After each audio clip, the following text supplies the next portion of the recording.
Ginaganapan ko lang na natural, tsaka inagapan ko na mautal. Nilawan sinugal, ginapang minahal. Katagalan natutunan ko rin tumagal, tsaka alam ko naman na inaabangan na. Sana tabangan yung papakawalan para di naabangan. Kaso nga lang pala ba dapat ang alabang kinalakihan na galingan ng galingan. Kaya nakasanayan ko makabuo na madiin. Di ko na malayo na malayo na malayo na malayo. Narating patay ako na pailing. Mga naniwala di ko pwede biguin, di ko pwede pakitaan na bitin. Mga tingin na kalang busugin ko pa din kahit kabisado na kilitiin. Alam ko na may mata na nagbabantay kung paano ako sasablay. Matyagang nag-aantay kung kailan ako tatamlay at lalaylay. Yung mga laway na makita ako na mahina. Umay na manira, ngalay na manghila. Kasi nga walang pinakitang hindi pa matay.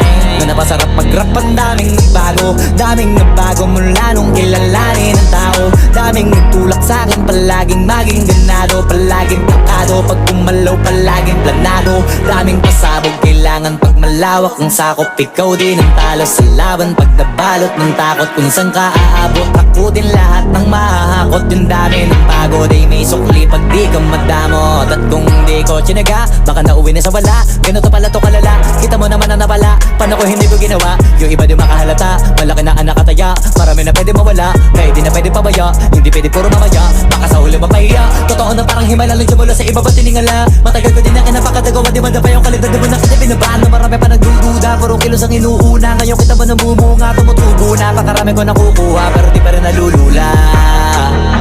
Tas sa ugali wala pa rin binago. Tao pa rin pag umaharap sa tao.